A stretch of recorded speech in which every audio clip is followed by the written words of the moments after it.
자, 두 번째입니다. 자, 그동안 노후 준비를 못하고 은퇴를 맞게 된 분들에게 제가 극약 처방으로 월배당 ETF를 강력히 추천을 하고 있습니다. 자, 그러면 그 수많은 월배당 ETF들 중에서 어떠한 상품을 사두면 좋을지 설명을 한번 드려볼 텐데요. 자, 일단은 노후 자금을 확보하는 데 있어서 월배당이 좋은 이유, 일단 세 가지를 먼저 좀 설명을 좀 드리도록 하겠습니다. 자, 일단은 노후 자금이라고 하는 건 결국에 소득처럼 매월 일정하게 지급되는 게 중요할 텐데요. 바로 월배당 ETF를 선택하게 되면 매월 알아서 분배금을 지급을 해주기 때문에 현금 흐름을 만들어 줍니다. 자, 두 번째로는 여러분들이 현금 흐름을 원래 기본적으로 만들기 위해서는 보유한 자산들의 일정 부분을 매도해 가지고 어떻게 보면 직접적으로 현금 흐름을 만들어야 되는데, 매월 지급되는 이러한 월배당 ETF들은 바로 현금성 자산으로 입금이 되기 때문에 사실상 부분 매도해야 되는 이러한 번거로움들을 어떻게 보면 줄여준다라고 볼 수 있을 것 같고요. 자, 그 다음에 세 번째로는 매월 지급되는 월배당, 어떻게 보면 심리적인 안정감을 줄 수가 있습니다. 왜냐하면 뭐 주식형도 있고 뭐 채권도 있고 여러 가지 기초 자산들이 있지만 계속적으로 가격이 변화하게 되면 심리적으로 또 스트레스를 받을 수 있는데, 그렇더라도 이러한 월배당 ETF들은 매월 안정적인 현금 흐름을 지급해 주기 때문에 주가 변동이 심하더라도 안정적인 소득원을 확보할 수 있는 이러한 심적 안정감을 준다라고 볼 수 있을 것 같습니다. 그래서 노후조금에 대한 확보 뭐 여러 가지로 할 수는 있겠지만 기본적으로 월배당 ETF를 적극적으로 활용해 주시는 게 가장 좋은 방법이 될 수 있다는 점 잊지 않으셨으면 좋겠고요.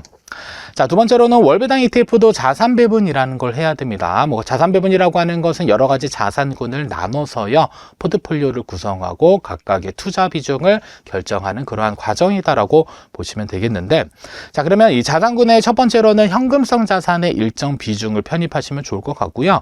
현금성 자산 어떤 종목을 사야 될지 고민이신 분들 그냥 라이즈 머니마켓 액티브 종목 선택해서 넣으셔도 됩니다. 그래서 직전 1년 기준으로 그래도 가장 수익률이 높았던 종목이다라는 점 참고로 보시면 되겠고요. 자, 두 번째로는 무조건 다 안전하게 운영할 수 없기 때문에 일정 비중은 그래도 우리 수익성을 위해서 성장 중심의 종목들을 넣어두는 게 좋다라고 말씀드릴 수 있을 것 같습니다. 그래서 대표적으로 미국 주식 S&P 500을 기초자산으로 하는 뭐 코덱스 미국 S&P 500 TR 종목이나 아니면 코덱스 미국 나스닥 TR 종목들을 편입해서 일정 비중은 수익성을 위한 성장 중심의 운영을 해주시는 게 좋습니다. 자, 세 번째로는 월배당 ETF들 중에서 뭐 여러 종목들이 있지만 대표적으로 이제 한국형 슈드를 생각을 해볼 수 있을 것 같습니다. 그래서 타이거 미국 배당 다우존스 종목 한 3.4%의 연간 분배금을 지급을 해주고 있는데, 일단은 뭐 슈드를 기본 기초 자산으로 넣어두고요. 그리고 나는 좀 분배금이 좀 많이 필요하다라고 판단되시는 분들은 뭐 타이거 미국 배당 다우존스 타겟 커버드 콜 1호, 그 다음에 2호도 있고요. 아니면 코덱스 미국 배당 다우존스 타겟 커버드 콜 종목들도 있는데, 각각의 종목들은 또 어떠한 차이점들이 있는지를 조금 설명을 좀 드리도록 하겠습니다. 자, 그래서 첫 번째로는 일단 자산 배분을 해야 되기 때문에 현금성 자산의 몇 퍼센트 비중을, 그리고 미국 주식의 몇 퍼센트 비중, 그리고 월배당 ETF의 몇 퍼센트의 비중을 설정할 것인지, 거기에 추가적으로 여러분들이 목표로 하는 연간 분배율까지 같이 포함해서 어떻게 보면은 기본적인 각각의 기초자산에 대한 이런 투자 비중들을 설정하는 게 중요합니다. 자, 그리고 나서 세부적으로 들어오게 되면 이제 종목이라고 하는 것들을 선택을 해야 되는데, 사실 월배당 ETF에 이제 뭐 종목들이 워낙 많다 보니까 일단은 슈드 기반으로 안정적인 운용이 가능한 종목들만 먼저 설명을 좀 드리도록 하겠습니다. 자, 먼저 기초자산은 한국형 슈드고요. 타이거 미국 배당 다우존스 얘가 가장 기본적인 월배당 ETF다라고 보시면 되겠습니다. 그래서 목표 분배율은 연 3.4% 정도 되고 있고요.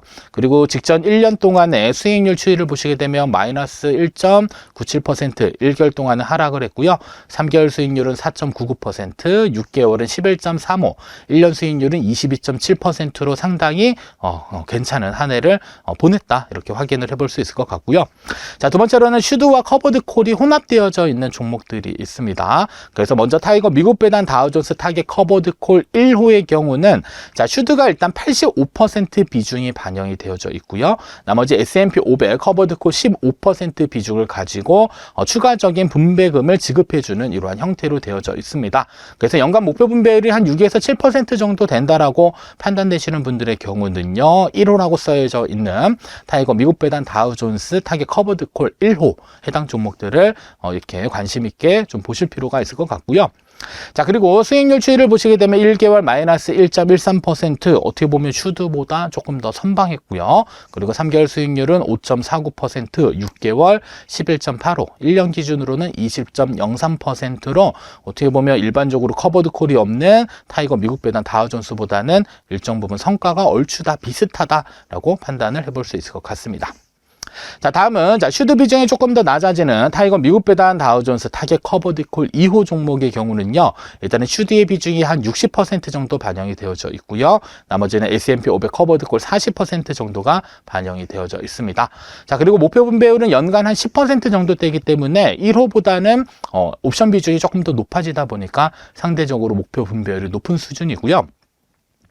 자, 그리고 각각의 수익률 추이를 보시게 되면 1개월 마이너스 0.46%로 어떻게 보면 일반적인 슈드와 1호에 비해서 방어력이 괜찮았다, 이렇게 판단해 볼 수도 있겠고요. 자, 3개월 추이를 보시게 되면 6.16%, 6개월의 경우는 12.54%, 그다음에 1년의 경우는 19.23%로 중간 정도 3에서 6개월 정도는 2호가 가장 좋은 수익률을 나타내고 있지만 1년 기준으로는 약간의 좀 미세한 차이가 발생되고 있다는 점을 살펴볼 수 있었습니다.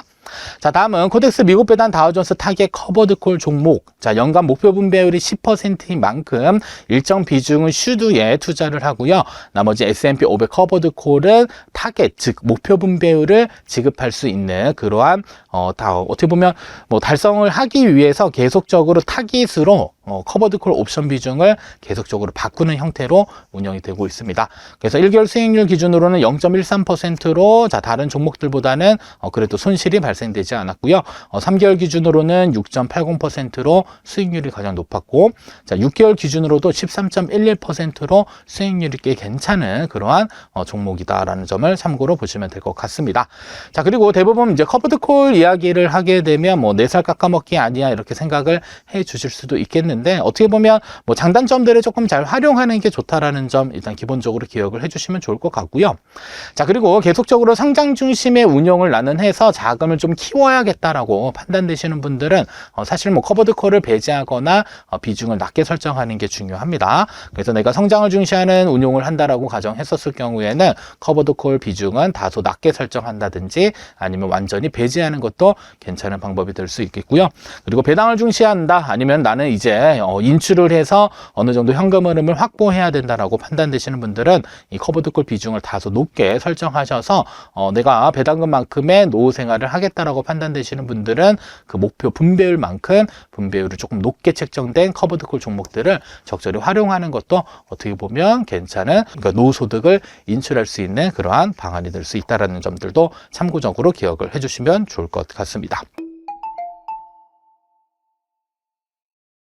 자, 다음은 세 번째입니다. 제가 이제 책을 하나 이렇게 썼습니다. 이 김봉근의 월 300만 원 평생연금 만들기 책을 하나 썼는데, 이 책 내용 중에 연간 12%를 지급하는 이 포트폴리오 내용이 있어서 어떻게 하면 우리의 연 12%의 월배당 ETF 포트폴리오를 만들 수 있는지 같이 한번 살펴보면 다음과 같습니다. 자, 일단은 월배당 ETF도 가장 중요한 건 자산 배분이라는 걸 해야 됩니다. 그래서 현금성 자산의 한 10% 정도, 슈드의 5%, 그리고 커버드 콜과 슈드가 혼합되어져 있는 종목, 그리고 S&P 500 나스닥100 기반의 이런 커버드 콜 한 80% 정도 편입을 했고요. 그리고 인컴이라고 해서 자산 배분형의 약 한 5%에서 전체 포트폴리오 비중을 100%로 만들었습니다. 자, 그러면 이 현금성 자산 중에 첫 번째 타이거 CD 금리 플러스 액티브, CD 금리 플러스 어떤 느낌이 드냐면 CD 금리, 즉 양도성 예금 증서를 가지고 안정적으로 운용되는 그러한 상품이다, 이렇게 보시면 되겠고요. 자, 목표 분배율을 연 3% 정도로 잡았습니다. 과거에는 이 현금성 자산에서 분배율을 매월 주는 상품이 없었는데 최근에 하나 등장을 했습니다. 그래서 타이거 CD 금리 플러스 액티브, 해당 종목은 안전하게 우리가 운영하면서 일정 부분 현금 흐름, 즉 분배금을 받을 수 있는 그런 종목이다라는 점 알고 계시면 되겠고요. 한 10% 정도 비중을 반영을 했습니다. 자, 두 번째로는 슈드입니다. 타이거 미국 배당 다우존스 연간 목표 분배율 3.4% 정도 지급을 하고 있고요. 비중을 한 5% 정도만 반영을 해주시면 좋을 것 같습니다. 자, 세 번째로는 슈드와 커버드 콜이 혼합되어져 있는 타이거 미국 배당 다우존스 타겟 커버드 콜 2호의 경우는 목표 분배율 약 한 10% 정도 설정을 했고요. 비중은 한 20% 정도 반영해서 포트폴리오를 구성했습니다. 자, 다음 네 번째로는 S&P 500 커버드 콜 관련돼서 코덱스 미국 S&P 500 데일리 커버드 콜 OTM 전략을 활용하고 있는 해당 종목의 경우는 연간 목표 분배율이 대략적으로 한 15% 정도 될 것으로 예상을 해볼 수 있고요. 편입 비중은 30%로 일단 책정을 했습니다. 자, 다음 기초자산은 나스닥백 커버드콜 종목인 코덱스 미국 나스닥백 데일리 커버드콜 OTM 종목. 역시나 목표 분배율은 약 한 15% 정도 될 것으로 예상해 볼 수 있겠고요. 그리고 비중은 약 한 30% 정도 반영을 했습니다. 자, 다음은 인컴이라고 해서 자산 배분형입니다. 에이스 글로벌 인커 탑10 솔 액티브 종목의 경우는 5종목은 배당을 많이 주는 주식형 ETF로 되어 있고요. 5종목은 배당을 많이 주는 채권 ETF로 구성이 되어져 있습니다. 그래서 연간 목표 분배율은 약 한 7% 정도가 되고요. 비중은 약 한 5% 정도로 반영을 했더니 이 포트폴리오 목표 분배율 한번 계산해 보게 되면 연간 약 11.82% 정도가 됩니다. 자, 그래서 연간 12%의 월배당 ETF 포트폴리오를 만드는 방법들은요, 사실 연간 12%의 분배금을 주는 그런 상품을 하나를 선택할 수는 있겠으나 어떻게 보면 자산 배분 관점에서는 다양한 기초 자산으로 혼합하는 게 조금 더 괜찮은 대안이 될 수 있다는 점 알고 계시면 되겠고요. 그리고 현금성 자산을 편입시켰기 때문에 상대적으로 이 목표 분배율이 낮아질 수는 있겠으나 나는 조금 더 공격적인 운용을 원한다라고 한다면 이때는 현금성 자산의 비중을 줄이고 일반적으로 슈드 커버드 콜이나 S&P 500 혹은 나스닥 커버드 콜에 일정 부분 편입을 조금 더 하게 되면요, 목표 포트폴리오 분배율은 조금 더 높아질 수 있다는 점 참고로 보시면 되겠습니다. 그래서 다양한 조합으로도 우리가 연배당률 12% 이상도 만들어낼 수는 있겠으나 포트폴리오를 계속적으로 한번 고민을 해보시게 되면 대략적으로 한 7에서 한 10% 사이 정도가 가장 적정선에서 다양한 기초자산에 분산할 수 있는 수준이다라고 보시면 되겠고요. 그리고 10%가 넘어가는 이러한 목표 분배율을 가지고 계신 분들이다라고 한다면 대체적으로 커버드콜 비중의 최소 80% 이상은 차지하게 된다라는 점도 참고로 기억을 해주시면 좋을 것 같습니다. 제가 이제 지난번에 출연했을 때 ISA 계좌에 월 300만 원 배당금을 받는 포트폴리오를 설명드렸습니다. 자, 그러면 이제 시간이 조금 지나서 현재 기준으로는 어떠한 것들을 사 모아야 월 300만 원 현금 흐름을 만들 수 있는지 이야기를 한번 해드리도록 하겠습니다. 자, 일반적으로 300만 원의 배당 포트폴리오 만드는 방법, 일단 기본적으로 준비물이 좀 셉니다. 한 3억 원 정도의 자금이 있으면 한 300만 원 정도 포트폴리오를 만드는 걸 한번 해볼 수 있을 것 같은데요. 자, 일단은 2025년도 아마 직전에 제가 설명드렸을 때는 그 포트폴리오 안에는 채권이 있었던 것으로 기억을 하는데 2025년도에는 채권 비중은 완전히 배제하고 대신에 현금성 자산을 넣어 두었습니다. 자, 그러면 기초 자산은 현금성 자산, 슈드, 그 다음에 슈드 커버드 콜, S&P 500 커버드 콜, 나스닥 커버드 콜, 그리고 인컴 자산 배분형을 활용해서도 우리가 충분히 얼마 연간 3,600만 원, 즉 월 300만 원의 포트폴리오를 충분히 만들어낼 수 있다는 점 알고 계실 필요가 있을 것 같고요. 자, 현금성 자산의 10% 3천만 원 매수하게 되면 연간 내가 예상할 수 있는 배당금의 수준은 약 한 90만 원 정도가 되고요. 그리고 슈드에는 한 5% 정도 반영을 해주시게 되면 매수금액 1,500만 원, 예상 분배금은 3.4%의 목표 분배율이 반영돼서 51만 원 정도가 됩니다. 자, 그리고 슈드와 커버드 콜이 혼합되어져 있는 타이거 미국 배당 다우존스 타겟 2호 연 한 10% 정도 목표 분배율을 우리가 예측을 해볼 수 있기 때문에 비중은 20% 반영해서 6천만 원 매수하시게 되면 예상 분배금은 약 한 600만 원이 되겠고요. 그다음에 S&P 500 커버드 콜의 경우도 목표 분배율이 15%이기 때문에 30% 비중을 반영하게 되면 9천만 원 매수를 해야 되고요. 9천만 원을 매수했었을 때 1년 뒤에 예상해 볼 수 있는 목표 분배율은 1,350만 원 정도가 됩니다. 자, 그리고 나스닥 커버드 콜의 경우도 마찬가지로 연간 15%의 목표 분배율을 가지고 있기 때문에 30% 비중 9천만 원 매수하게 되면 예상 분배금은 1,350만 원이 되겠고요. 그리고 자산 배분형이 인컴, 에이스 글로벌, 탑10 솔 액티브 해당 종목은 7% 정도의 목표 분배율을 지급할 것으로 우리가 한번 예측을 해볼 수 있기 때문에 한 5% 정도의 비중 1,500만 원을 매수하게 되면 예상 분배금은 105만 원 이렇게 지급이 됩니다. 그래서 예상 분배금을 모두 다 합산하게 되면 연간 3,546만 원 정도의 분배금 수준을 우리가 확인해 볼 수 있기 때문에 얘를 월로 환산하게 되면 약 한 295만 5천 원 정도의 300만 원 받는 포트폴리오를 만들어낼 수가 있습니다. 그래서 직전 연도에는 아마 2024년도에는 이 금리 인하 기대감들 대부분 있어서 포트폴리오에 채권이 조금 많이 있었는데요. 2025년도에는 채권과 관련돼서 미국의 기준금리 인하 앞으로는 한 몇 년 동안 없지 않을까 이러한 내용들도 계속적으로 나오고 있고요. 그리고 인플레이션 위험에 대한 언급들도 계속적으로 있다 보니까 채권에 물리느니 차라리 현금성 자산을 통해서 대체적으로 안정적으로 특정 비중을 반영하는 게 조금 더 나은 방법이 될 수 있을 것으로 예상을 해볼 수 있겠고요. 자, 그리고 사실 3억 원의 자금을 가지고 한 종목을 9천만 원씩 바로 매수하는 게 상당 부분 부담스러울 수 있습니다. 그래서 지금 당장 현금 흐름을 창출할 목적이 전혀 아니다라고 판단되시는 분들은 이 3억 원에 대한 자금들을 어떻게 보면 최소한 1년 이상의 기간을 두셔서 분할 매수를 통해서 어느 정도 가격을 조금 분산하는 것도 어떻게 보면 심리적으로 안전하고 그 다음에 가격을 조금 더 낮게 유지할 수 있는 좋은 방법이 될 수 있다는 점. 그래서 목돈을 일시에 매수하게 되면 사실 배당금이 많이 지급받게 되니까 계속적으로 재투자됐을 때 어떻게 보면 유익한 부분들도 있겠으나 심리적으로 한꺼번에 사는 게 조금 부담스럽다라고 판단되시는 분들은 최소 1년 정도의 기간을 두셔서 12개월 정도는 계속적으로 분할 매수하는 형태의 이 적립식 투자를 하는 것을 권장드리고 싶습니다. 자, 그리고 이 채권을 배제한 이유에 대한 부분들 제가 13년도 기준, 그러니까 직전 13년도겠죠. 한번 살펴봤는데, 자, 일단은 종목의 경우는 미국 중장기채 TLT라고 있습니다. 한 20년 만기 국채, 얘를 한 수익률이 또 어떻게 발생됐으며 얘네들이 또 자산 배분 관점에서 어떠한 영향을 줬는지를 좀 살펴봤는데, 자, 일단 2011년도에는 수익률이 무려 32.48%로 상당히 많이 올랐습니다. 딱 이것만 딱 보게 되면 당연히 우리 포트폴리오에는 채권을 조금 넣는 게 좋겠다라고 생각되시는 분들이 있겠으나 일단은 2011년도에는 수익이 상당히 좋았고요.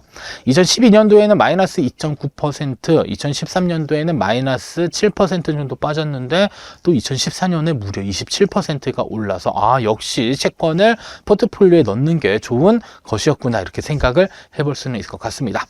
자, 그리고 나서 또 마이너스가 나고요. 2016년에 마이너스 5%, 2017년에 2.19, 2018년에 마이너스 0.62, 그리고 2019년에도 무려 19.62% 상당히 많이 올랐는데, 자, 그리고 나서 2021년부터는 계속적으로 금리 인상기였습니다. 그래서 마이너스 6%, 24%, 마이너스 9%, 24년 마이너스 11.59%로 상당히 좋지 않은 그런 한 4년 정도를 이렇게 보냈네요. 자, 그리고 나서 2025년도 좋을지 나쁠지는 사실 예측은 해볼 수는 없겠으나 일단은 단순히 13년 동안의 연평균 수익률 계산했더니 0.63% 상당히 낮은 편이었습니다. 그래서 우리가 흔히 자산 배분 관점에서 채권을 편입하는 이유는요, 어떻게 보면 주식과 상관관계가 낮기 때문에 주식 떨어질 때 채권이 어느 정도 받쳐주고, 반대로 주식이 상승하더라도 채권이 조금 하락하는 그러한 부분들은 있지만 그래도 어느 정도 손익을 상기시켜줄 그러한 목적으로 우리가 채권을 편입을 했었는데, 시간이 지나고 나서 13년 동안 0.63% 정도의 수익률을 가져가기 위해서 우리가 채권을 편입한다라고 한다면 차라리 이 기간에 현금성 자산을 확보하는 게 조금 더 나은 대안이 되지 않을까라는 생각에 있어서 올해 2025년도에는 채권에 대한 비중을 조금 다소 많이 줄이는 게 좋지 않을까라는 개인적인 의견이 좀 있었습니다. 그래서 채권 포트폴리오 수익률에 도움됐던 해도 있어요. 32%, 27%, 19% 많이 올랐던 것도 있지만 장기적으로 봤었을 경우에는 어떻게 보면 연평균 수익률을 약간 좀 깎아먹는 그러한 존재이다라는 생각이 들어서 차라리 채권 대신에 단기 채권이나 아니면 완전히 안전한 이러한 현금성 자산을 포트폴리오에 편입해서 운용하는 게 조금 더 2024년과 다른 2025년도 기준의 포트폴리오다라는 점 살펴보시면 좋을 것 같습니다. 자, 다음은 ISA 계좌에 1억 원을 넣고 원금을 지키면서 요 얘기 때문에 많은 분들이 오해를 좀 하신 것 같은데, 자, 원금을 지키면서 매년 1,200만 원의 현금 흐름을 만드는 방법이 있다고 들었는데 대체 어떻게 가능한 건지 설명을 요청해 주셨습니다. 자, 일단은 원금을 지킨다라는 표현은 일단 잘못된 표현입니다. 원금을 어떻게 지킬 수 있을까요? 근데 한 가지 이제 생각해 볼 것은 뭐냐면, 우리가 선택한 기초자산이 오를 수도 있고요, 반대로 기초자산이 떨어지게 되면 손실도 생길 수 있습니다. 자, 그러면 무조건 커버드 콜을 활용한다라고 해서 계속적으로 우하향하는 이러한 그림들이 그려질까? 사실 미래는 알 수는 없습니다. 그래서 과거 1세대 커버드 콜의 경우는 먼슬리 옵션을 활용하다 보니까 옵션 비중이 100%였는데 최근에 상장된 종목들은요, 옵션 비중이 상당히 낮아졌습니다. 그래서 뭐 고정 커버드 콜 활용하는 이러한 ETF 상품들은 이 옵션 비중이 10%고요. 나머지는 90%에 해당되는 것들은 대부분 다 기초자산의 수익 변동을 반영하는 그러한 종류의 상품군들이 계속적으로 나오고 있습니다. 그래서 이 과거에 커버드 콜 하면 뭐 4살 깎아먹기 아니야 이런 식으로 생각하셔서 사실 뭐 이렇게 고배당을 준다 하더라도 계속적으로 시간이 지나면 원금은 고갈될 것이다 이렇게 생각하시는 분들이 있을 수는 있는데, 일단은 약간 표현을 조금 이렇게 부드럽게 바꾼다면 가격 변동을 신경 쓰지 않고도 1억 원으로 연간 1,200만 원을 만들 수 있다, 이렇게 표현하는 게 어떻게 보면 올바른 표현인 것 같습니다. 자, 그러면 다양한 이제 커버드 콜 ETF들이 존재하고 있는데요. 이제 여기 이 시간에 한번 소개해 드릴 거는 이 각각의 기초 자산, 주식형과 관련된 이 커버드 콜 어떠한 것들이 있는지, 그리고 목표 분배율이 몇 % 정도가 되는지를 같이 한번 살펴보면서 우리가 1억 원을 매수했었을 때 어느 정도의 현금 흐름을 또 만들어낼 수 있는지 한번 시뮬레이션을 돌려보도록 하겠습니다. 자, 일단은 첫 번째로 기초자산이 S&P 500인 종목들은 하나, 둘, 셋, 넷, 5개의 종목이 있고요. 각각의 스타일들이 조금 다릅니다. 그래서 관련된 스타일들은 주요 특징에다 넣어뒀으니까 한번 정도 살펴보시면 좋을 것 같고요. 그리고 옵션 비중이 낮아지면 낮아질수록 가격 변동폭은 계속적으로 커지는 형태로 운용된다라는 게 기본적으로 커버드 콜이 운용되는 방법입니다. 자, 그러면 각각의 종목들마다 목표 분배율이 있습니다. 어떤 종목은 12%, 15%, 10%, 12%, 7%. 자, 그러면 이때 생각해 볼 수 있는 것은 목표 분배율이 낮으면 낮을수록 가격 변동폭이 크지 않을 것이며, 목표 분배율이 높으면 높을수록 가격 변동폭은 커질 것이다, 이렇게 생각을 해줄 수 있을 것 같습니다. 자, 따라서 S&P 500과 관련돼서는 현재 5개 종목이 있고요. 만약에 해당 5개 종목을 동일 비중으로 매수하게 되면 연간 목표 분배율 11.2% 정도가 됩니다. 그래서 1억 원을 일시에 매수하게 되면 약 연간 1,120만 원 정도의 현금 흐름을 창출할 수 있을 것으로 우리가 예상을 해볼 수는 있고요. 다만 뭐 S&P 500을 기초자산으로 하는 이 5개 종목을 몽땅 다 매수하는 그러한 투자는 하지 않으시는 게 좋습니다. 그 중에서 가장 마음에 드는 거 하나 선택하셔가지고 그 다음에 다른 기초자산으로 혼합하는 게 조금 더 괜찮은 방법이 될 수가 있습니다.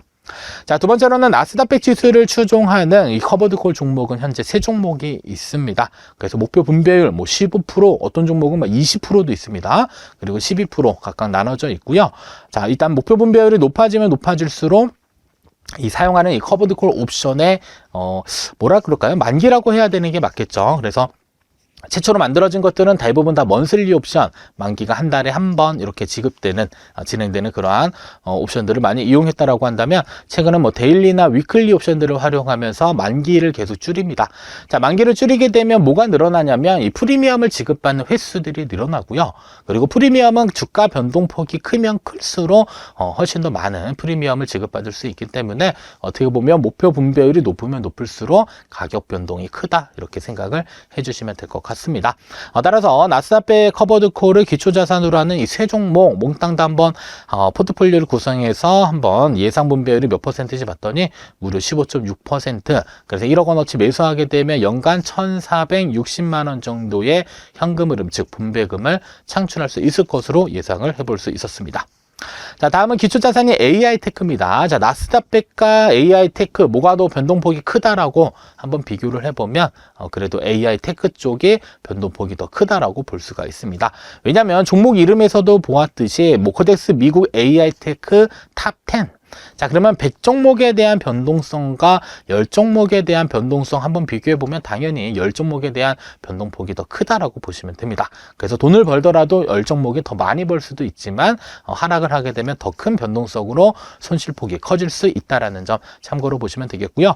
자, 그리고 표에 보시면 주요 특징에는 옵션의 비중을 대략적으로 제가 정리를 해 두었으니까 여러분들이 종목을 선택하는 데 있어서 어떠한 커버드콜 종목들을 선택해야 되는지는 일반적으로 옵션 비중에 따라서 결정을 해주시면 좋습니다.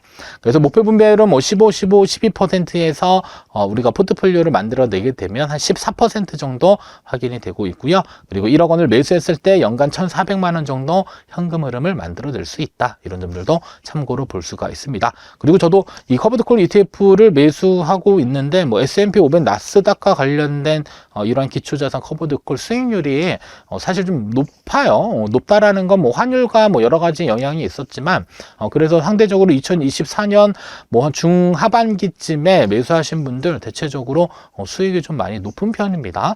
그리고 나서 분배금도 한 연간 한 1%대, 월 1%겠죠. 월 1%대를 계속적으로 지급하고 있어서 나중에 뭐 하락장이 오게 되면 조정은 오겠지만 그때도 또 어떻게 대응을 한번 해볼지 이런 것들은 계속적으로 시뮬레이션을 돌리고 있어서 무조건 뭐 커버드콜이다라고 해서 좋지 않다 이런 편견들은 조금 갖지 않으셔도 될 것 같습니다. 그래서 개인의 목적에 맞게 운용을 하는 것이지 각각의 상황에 따라서는 나쁜 상품이 될 수도 있고 어떤 상황에서는 또 괜찮은 종목이 될 수 있으니까요. 너무 편견을 가지고 우리가 볼 필요는 없다라는 점 참고로 전달드리고 싶었습니다. 자, 다음은 기초자산이 미국 빅테크입니다. 보시게 되면 이 종목 이름에 타이거 미국 테크 탑 10 뭐 이런 종목들 이름이 있죠. 자, 그리고 뭐 빅테크 7. 자, 그러면 이제 기술주와 관련된 종목들이 이제 편입돼서 운용되고 있는 커버드콜 종목이다라고 보시면 되겠고요. 목표 분배율 뭐 10%, 15%, 12% 얘네 세 종목을 포트폴리오 만들게 되면 연간 12.3% 정도가 되고요. 이때 연간 우리가 1억 원을 매수했었을 때 기대할 수 있는 목표 분배율은 1230만 원 정도가 된다고 볼 수 있습니다. 자, 다음은 기초자산이 미국 반도체입니다. 뭐 에이스 미국 반도체 데일리 타겟 커버드콜 종목이 있고요. 뭐 주요 특징 보시면 미국 반도체 30종목의 데일리 옵션을 활용하고 있다. 목표 분배율 15%니까 월 기준으로는 1.25%, 뭐 연 단위로는 15% 되겠죠. 그러면 1억 원 매수하면 대략적으로 연간 1,500만 원 정도 분배금을 예상을 해볼 수 있습니다. 자, 다음은 슈드와 커버드콜이 혼합된 형태입니다. 자, 일단 슈드 자체는요 커버드콜이 아니기 때문에, 그리고 여기에서 혼합되어 있는 커버드콜은 S&P 500 기반의 커버드콜입니다. 자, 그래서 목표 분배율 수준으로는 뭐 여러 종목들이 있지만 일단 타이거 미국 배당 다우존스 타겟 커버드콜 2호가 한 10%. 자, 1호의 경우는 6%, 그리고 코덱스 미국 배당 다우존스 타겟 커버드콜의 경우는 목표 분배율이 13.5% 정도가 됩니다. 그래서 이 세 종목을 가지고 포트폴리오를 구성하게 되면 대략적으로 약 한 9.8%. 자, 그러면 1억 원을 매수했었을 때는 983만 원의 연간 배당 수익을 한번 우리가 기대를 해볼 수 있다. 이렇게 참고로 해볼 수 있을 것 같고요.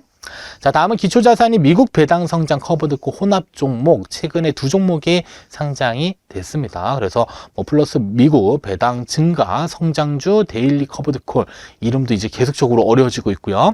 그다음에 라이즈 미국 배당 배 데일리 고정 커버드콜 종목들이 현재 상장이 되고 있습니다. 그래서 목표 분배율 수준은 12%, 15% 해서 둘을 가지고 동일 비중으로 포트폴리오를 구성하게 되면 13.5% 평균 분배율 1,350만 원 정도 된다라고 볼 수 있을 것 같고요. 자, 그리고 지금까지 언급된 이 20개의 종목입니다. 지금 언급드린 게 20개 종목 정도 되는데 해당 종목들을 몽땅 다 동일 비중으로 한번 매수를 했었을 때 목표 분배율 수준이 연간 12.53% 정도가 나오고요. 이때 예상해 볼 수 있는 1억 원 매수 자금의 연간 분배율은 1,253만 원 정도가 됩니다. 그래서 어떠한 종목들을 나는 선택해야 될지 잘 모르겠다. 제가 늘상 얘기하는 게 있습니다. 각각의 기초자산별로 마음에 돋는 종목들을 잘 혼합하게 되면 최소한 중간 이상은 간다. 그래서 나는 고배당 중심으로 조금 운용하고 싶다라고 한다면 이 커버드콜뿐만 아니라 다른 기초자산들 중에서도 분배율이 높은 그런 종목들이 있습니다. 그런 종목들을 편입해서 운용하게 되면 중간 이상의 포트폴리오 목표 분배율을 가져가면서 어느 정도 가격 변동도 많이 해지할 수 있는 그런 방법들로 운용을 할 수가 있을 것 같습니다. 그래서 커버드콜도 계속적으로 변화되고 있기 때문에 앞으로도 새롭게 나오는 이러한 다양한 커버드콜 종목에 대한 세부적인 내용들 계속적으로 설명을 좀 전달 드리도록 하겠습니다. 미국과 한국 모두 이제 금리 인하 국면에 들어갔잖아요. 이렇게 금리 인하기에는 어떤 ETF에 투자하는 게 좋을까요? 금리 인하기에는 일단은 성장주가 제일 각광을 받을 수 있고요. 금리 인하가 되면은 투자라든가 이런 것들이 더 활발하게 이루어질 수 있고, 그리고 이 성장주뿐만 아니라 금리가 많이 높았을 때 이제 고통받던 기업들, 예를 들어 부채나 이런 것들이 많고 이자 비용으로 많이 고통받던 중소형주들이 보통 그렇거든요. 네네. 그래서 중소형주들 위주로 투자하는 것도 괜찮고요. 금리가 인하되니까 성장주들은 아까 말씀드린 QQQ ETF 같은 게 좋은데요. S&P 500이랑 QQQ ETF 중에 뭘 투자해야 할까? 아까 말씀드린 그 두 가지 ETF 중에서 그 S&P 500은 지수가 전반적으로 이제 섹터가 뭐 금융이나 기술주라 IT라든가 뭐 필수 소비재, 에너지 유틸리티 이런 것들 다 섞여 있습니다. 섞여 있고 어느 정도 균등하게 되어 있기 때문에 비교적 변동성이 낮아서 이제 마음이 조금 더 편하죠. 나스닥 100 지수는 조금 더 변동성이 큽니다. 변동성이 커서 IT 비중이 50%가 넘어가고요. 재무 건전성에 대해서 그 지수를 편입할 때 재무 건전성에 대해서도 이제 보지 않는 면이 있습니다. 나스닥 100 지수는. 그러다 보니까 조금 재무가 불안한 경우가 나스닥 100 지수에 많고요. 성장주나 이런 것들이 나스닥 100 지수에 조금 더 많이 포함이 되어 있기 때문에 이 재무 상태가 조금 어려운 기업들도 조금 포함되어 있을 수 있습니다. 그런 경우에 금리가 인하됐을 때 조금 더 크게 수혜를 받을 수 있는 거죠. 그러니까 QQQ ETF라든가 아니면은 이제 중소형주의 경우에는 IWM ETF라고 있는데요. 러셀 2000 지수를 추종하는 ETF입니다. 러셀 2000 지수라는 거는 이제 미국 증시에서 시가총액 1001위부터 이제 3000위까지 이 2000개의 기업을 줄 세운 건데요. 그러다 보니까 1000위 밖에 있는 기업들이다 보니까 중소형주들이 많습니다.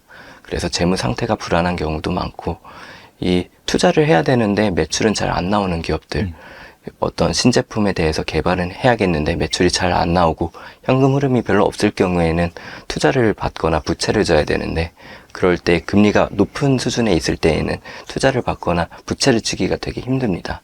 근데 금리가 인하된 경우에는 그런 투자나 어느 정도 계속적인 사업을 운영하기가 좀 더 쉬워지는 면이 있고요. 그래서 러셀 2000 지수를 추종하는 IWM ETF가 조금 금리 인하됐을 때 수혜를 많이 받지 않을까 생각하고 있습니다. 약간 러셀 2000은 사실 네. 투자 대상으로 생각하는 투자자들이 많이 없을 것 같아요. 예, 맞습니다. 사실 S&P 500이나 나스닥 이런 게 있다 보니까. 예. 근데 이런 거 같은 경우에도 물론 뭐 초장기적으로는 잘 모르겠으나 확실히 그 금리 인하기라든지 약간 중기로 봤을 때는 괜찮은 투자 대상이 될 수도 있다. 그렇게 이해하면 되겠네요. 예, 맞습니다. 이 대형주는 금리가 인상된 경우에는 더 튼튼하게 버티기가 쉽습니다. 그래서 지금까지는 미국 증시가 대형주 위주로 조금 상승된 면이 있는데요. 오히려 중소형주들은 많이 소외를 받았었죠. 근데 앞으로는 중소형주를 조금 더 주목할 필요도 있는 것 같습니다. 대형주는 워낙 많이 상승을 하다 보니까 이 투자자분들께서도 지금까지 상승했는데 더 상승할 수 있냐 이런 거에 대해서 불안감을 가지고 있는 분들도 좀 있는 것 같습니다. 그런 경우에는 조금 더 이제 적절한 대안이 될 수 있을 것 같습니다. 그리고 국내 경기가 어렵다 보니 그냥 맘 편히 S&P 500에 돈을 묻어두고 싶으신 분들이 많은 것 같아요. 네. 그렇다면 한 얼마 정도를 지금 넣어둬야지만 노후에 돈 걱정 없이 살 수 있을까요? 사실 노후에 돈 걱정 없이 사는 것의 기준은 다들 주관적이지 않을까 싶습니다. 미래의 변수가 워낙 많기 때문에 완전히 대비하기는 힘들 것 같고요. 예를 들어 의료비라든가 이런 것들은 앞으로 계속 큰 병 없이 건강하면은 그렇게 목돈이 들 일은 별로 없을 거고, 예를 들어 이제 건강하면은 그렇지만 뭐 큰 병에 걸렸다면 목돈이 들고 이러니까 노후 대비가 조금 더 어려워지는 면이 있겠죠. 그래서 구체적으로 얼마를 들어야 목표를 구체적으로 세우기는 조금 힘들지만 최대한 많이 대비할수록 좋다 이렇게 말은 할 수는 있을 것 같습니다. 아까 말씀드린 것처럼 S&P 500은 연평균 상승률이 한 7% 정도 됩니다. 네, 제 책에도 어느 정도 서술을 해놨지만 25세부터 35세까지 이 사람 A가 매달 $200씩 투자해서 10년간 총 24,000달러를 투자한 경우를 일단은 가정을 해보겠습니다. 그리고 사람 B는 35세부터 65세까지 이거는 30년 동안 매달 200달러씩 72,000달러를 투자한 경우에 생각을 해봤을 때 한 A 같은 경우에는 10년 동안 200달러만 투자했고 그러다 보니까 총 투자 금액은 24,000달러 그리고 사람 B는 30년 동안 200달러를 투자해서 총 72,000달러를 투자했을 때 B가 나중에는 조금 더 많이 벌지 않았을까라고 생각을 할 수 있을 것 같은데요. 사실 자산 규모로 봤을 때 A가 B를 항상 추월합니다. B가 그 추월을 할 수가 없는데요. 그만큼 이 10년 일찍 투자했을 때에 더 그 복리 효과 때문에 그 위력이 되게 굉장한 것이죠. 그래서 하루라도 빨리 투자하는 것이 제일 좋다고 생각을 합니다. 하루라도 빨리 더 많이 적립식으로 투자하는 것이 이제 제일 최선의 노후 대비라고 생각합니다. 그리고 운영하시는 블로그에서 월배당 ETF는 추천하지 않으신다 그렇게 말씀을 하셨는데 월배당 ETF 상당히 사람들이 관심이 많거든요. 근데 예. 그 이유가 무엇인가요? 월배당 ETF가 최근에 많이 각광을 받은 거는 아무래도 기사를 봤는데 고령사회, 초고령사회로 최근에 진입을 했습니다. 고령사회는 그 고령 인구의 기준은 만 65세 이상 인구를 뜻하는데요. 이 20% 이상 비율이 나오다 보니까 앞으로 은퇴라든가 이런 것들에 관심 가지는 분들이 매우 큰 거죠. 그런 사람들이 매우 많으시다 보니까 그런 분들한테 어떻게 보면은 제일 관심이 있을 만한 게 월마다 따박따박 현금 흐름이 들어오는 거. 그게 제일 관심이 큽니다.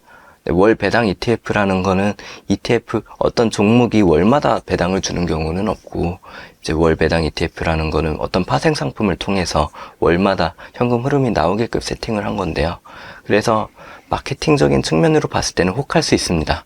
혹할 수 있고 이거를 잘 이용을 한다면은 어느 정도 장점은 있을 수 있겠지만 그렇다고 해서 이제 득과 실이 있는데 실에 대한 부분이 조금 이제 과소평가되는 경우가 있는 것 같은데요. 월배당 ETF는 8%에서 10% 배당 수익률을 보통 광고를 합니다. 한 10% 배당 수익률을 주기 때문에 이 목돈이 적은 경우에도 배당을 많이 받을 수 있는 것이죠. 상대적으로. 이 다른 배당 ETF의 경우에는 2%에서 많아봐야 한 3%대 중반 정도밖에 안 됩니다. 그런 경우에 이 필요로 하는 목돈은 매우 큰데 그런 목돈의 비중이 조금 작게 가져가더라도 현금 흐름을 좋게 만들어 주니까 많이 사람들이 혹하는 경우가 있는 거죠. 근데 이 월배당 ETF는 커버드 콜 전략이라고 해서 이제 콜 옵션을 계속 매도하는 전략을 사용을 하는 건데 사실 이런 것들이 복잡합니다. 그거를 하나하나 설명하려고 하면은 조금 복잡하고 이 커버드 콜 월배당 ETF의 이 구조적인 측면을 봤을 때 어떤 추종하는 지수나 종목이 있지 않겠습니까? ETF에서. 그게 그 추종하는 근본이 되는 지수나 종목이 앞으로 크게 하락했을 때 하락폭을 막아주진 못합니다. 아주 일정 부분은 막아줄 수는 있겠지만 하락폭이 많이 심해졌을 때는 막아주진 못하고 상방은 또 막혀 있습니다. 콜옵션을 매도하는 전략을 사용하다 보면은 그 옵션에 대해서는 그 추종하는 지수나 종목이 가격이 커질수록 손실은 커집니다. 근데 기초자산도 같이 이제 현물도 같이 매수를 하기 때문에 이 가격이 커지면 커질수록 이 콜옵션 매도 전략 때문에 어느 정도 상쇄돼서 상방은 막히는 경우가 있는데요. 상방은 막히는 게 보통 커버드 콜 월배당 ETF입니다. 그 상방이 막히는 대신에 월배당을 더 배당 수익률을 한 8%, 10% 정도를 제공할 수 있는 것이죠. 그래서 상방은 막혀 있고 대신에 하방은 뚫려 있다 보니까 하방이 뚫려 있는 주식이나 지수를 추종하는 경우에는 매우 취약할 수밖에 없습니다. 그래서 추천은 하지는 않는 건데요. 왜냐하면 지속 가능한 현금 흐름이 나와야 되는데 중간에 조금이라도 삐끗하면은 이 하락을 하고 그게 나중에 복구가 되는 경우가 별로 없기 때문에 그때 돼서 또 배당 수익률이라는 건 의무적인 사항은 아닙니다. 배당 수익률이라는 거는 나중 돼서 이 수익을 좀 적게 줄 수도 있는 거고 이게 보장된 건 아니고 월배당 ETF 자체는 이 고배당의 경우에는 역사도 짧고 하락에 대해서 어느 정도 막을 수도 없고 그런 특성들 때문에 우려되는 점은 있는데요. 그렇다면 월배당 ETF는 어떨 때 투자해야 하는가 봤을 때 채권은 괜찮은 것 같습니다. 채권 중에서도 이 하방이 막혀있는 채권들이 있습니다. 20년물 국채, 미국채 같은 경우에는 많이 변동성이 큽니다. 네. 2022년이나 이럴 때에는 금리가 급격하게 오르면서 채권 가격은 많이 떨어지지 않았습니까? 맞아요. 네. 예, 그때 특히 많이 하락을 해서 이 20년물 채권을 추종하는 게 이제 TLT라는 ETF인데 이거는 고점 대비 한 40%까지도 떨어졌습니다. 그것도 월배당 ETF인데요. 그런데 이제 한 7년물에서 10년물까지 이 7년물에서 10년물을 투자하는 그 채권 ETF가 있는데 그거는 한 20% 정도 떨어졌습니다. 고점 대비. 근데 이제 1년물에서 3년물에 투자하는 채권 ETF가 있는데 그게 이 SHI ETF라고 있습니다. SHI ETF가 있고요. 그거는 그렇게까지 많이 떨어지진 않았습니다. 그렇게 오일 쇼크급의 엄청나게 큰 가파른 급격한 금리 인상을 했음에도 불구하고 5% 정도밖에 떨어지지 않았죠. 이렇게 하방이 막혀 있는 경우에는 횡보를 하고 하방이 막혀 있지 않고 상방으로 그렇게 크게 갈 일이 없는 그런 이 채권은 어느 정도 투자하면서 월마다 SHI ETF는 3% 정도의 월배당 수익률이 나오거든요. 그 정도는 투자해도 된다고 생각하고요. 나머지는 이 월마다 꾸준히 8% 10% 정도 수익을 얻을 수는 있어도 하방이 열려있기 때문에 매우 불안정한 투자다. 그래서 하락하는 것도 염두에는 둬야 된다. 그렇게 생각을 하시면 될 것 같습니다. 그리고 행복한 노후를 위해서는 월 한 400만 원 정도의 현금 흐름이 필요하다라는 그런 통계가 있더라고요. 네. 배당주와 ETF를 통해서 이 현금을 만들 수 있는 포트폴리오를 제시해 주신다면 무엇이 있을까요? 사실 그 400만 원이라고 하면은 연에는 세전 한 5천만 원 정도가 필요할 것 같고 5천만 원이고 배당 수익률을 한 3, 4% 정도로 가정을 해보면은 적어도 15억 원 정도의 이 목돈이 필요할 것 같은데요. 15억 원, 현실적으로는 그렇습니다. 목돈이 15억 원 정도가 필요한데 15억 원을 그럼 어떻게 달성을 하느냐 이거에 초점을 좀 맞춰야 될 것 같습니다. 네. 그래서 15억 원을 처음에 만들기 어려운데 아까 말씀드린 것처럼 이제 노후 대비는 미리미리 준비하셔야 한다 이렇게 말씀을 드리고 싶고요. 연평균 15% 정도 수익률을 아까 나스닥에서 얘기한 것처럼 그렇게 가정을 했을 때 대략 10만 달러 1.4억 원 정도를 지금 넣으면은 한 10년 뒤에는 대략 6억 원 정도 됩니다. 한 10년 뒤에는 6억 원 정도 되고 15년 정도 뒤에는 이제 거의 목표가에 도달하게 되는데요. 한 12억 원 정도의 이제 수익을 자산을 형성할 수 있는데 예를 들어 1.5억 원 정도의 목돈이 있으면은 그걸 가지고 15년 정도를 그냥 묵혀만 놓으면 된다. 이렇게 말씀을 드리고 싶고요. 사실 15년은 어떻게 보면 되게 길게 느껴질 수 있습니다. 그래서 그 사이사이에 지금 가정한 거는 추가로 납입하는 금액이 아예 없을 때를 가정을 한 거고 15년 사이에도 꾸준히 어느 정도 일정 부분 적립식으로 납입을 한다면은 15년보다 조금 더 짧아질 수는 있겠죠. 그렇게 한 15억 정도의 이제 목표 금액을 정하고 이 나스닥이나 S&P 500이나 이런 것들 구조를 봤을 때 앞으로도 연평균 수익률이 15%, 20%, 한 S&P는 7%, 10% 이 정도가 될지 한번 생각을 해보고 시스템을 봤을 때 인구 구조도 이상적이고 그 주주 환원 구조도 되게 잘 돼 있고 어느 정도 지금 거대한 흐름을 만드는 산업을 모두 미국이 주도하기 때문에 앞으로도 15%, 20% 그렇게 연평균 수익률이 나오기에는 문제는 없을 것 같습니다. 중국이 물론 따라오고는 있다고는 하지만 오히려 중국은 좀 지속 가능하지 못한 게 물론 AI나 뭐 이런 것들에 대해서 가파르게 치고 올라오고 있기는 합니다. 대신 인건비나 이런 것들도 많이 커지고 있고 중국도 고령 사회에 대한 문제도 중국도 되게 크거든요. 그러다 보니까 생산성은 떨어지고 이러다 보니까 중국에는 장기 투자 앞으로 연평균 수익률이 지금 수준을 기대하기에는 어려울 수 있어도 미국은 15%, 20% 정도는 계속 기대할 수 있지 않을까. QQQ 나스닥 100 지수에 한해서는 그렇게 생각합니다. 저희 구독자분들도 절세에 좀 관심이 많으신데 블로그에서 연금저축 계좌를 활용을 해서 네. 뭐 투자하는 법을 강조를 많이 해주셨더라고요. 네. 이 연금저축 계좌에서 앞으로 어떤 상품을 사모으면 좋을까요? 사실 연금저축은 우리가 주식 투자를 할 때 투자를 하는 것도 중요하지만 세금이나 이런 것들을 통해서 재테크를 하는 것도 어느 정도 중요한 면은 있습니다. 근데 연금저축은 장점은 위험 자산에 100% 투자할 수도 있고 세액공제 혜택이 어느 정도 돼서 전체적으로 봤을 때 한 100만 원에서 150만 원 정도 연간 그런 정도 그 정도를 세금을 절약을 할 수 있는데요. 그래서 100% 위험 자산에 투자할 수 있다 보니까 아까 말씀드린 이 나스닥 100 지수라든가 S&P 500 지수에도 투자를 가능하고 이 SCHD ETF 같은 게 있습니다. 그런 거를 모방해서 만든 국내 ETF도 있는데 그런 것도 투자를 할 만합니다.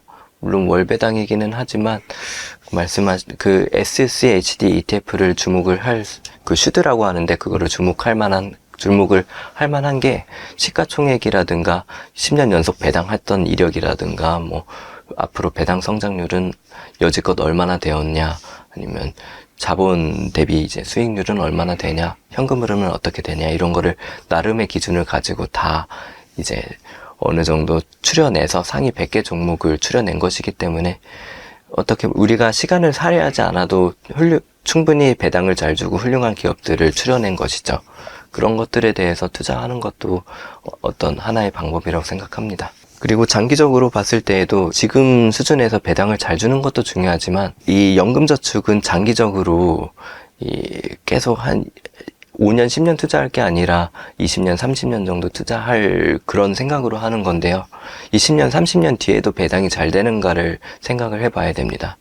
근데 그 슈드 ETF, SCHD ETF는 매당 배당을 한 10%씩 매년 증액을 해왔습니다. 그렇기 때문에 조금 더 앞으로 예를 들어 1년간 400만 원 정도의 이 현금 흐름이 되게 세팅을 해놨다면 그 슈드 ETF로 그러면 내년에는 440만 원의 현금 흐름을 기대해 볼 수 있는 것이고 이런 식으로 조금 더 현금 흐름을 더 가져갈 수 있기 때문에 지속 가능한 배당주 투자가 가능하지 않을까 싶습니다. 그리고 노후를 준비 못하고 퇴직금 한 1억 원 정도로 은퇴하신 분들이 꽤 많거든요. 최근에 뭐 베이비부머 세대에 이어서 계속해서 은퇴를 하다 보니까.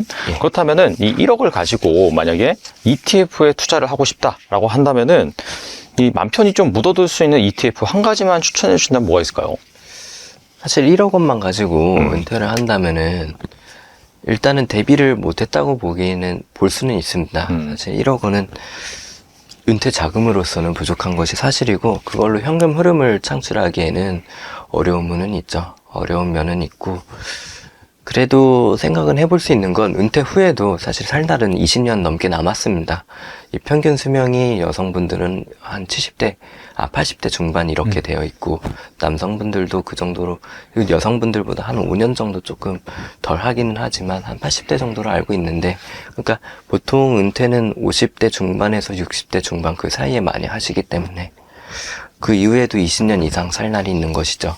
그러니까 지금 당장의 수익에 연연할 것이 아니라 10년, 20년 뒤를 20년까지는 아니더라도 10년 뒤 정도는 봐야 된다고 생각은 하는데요.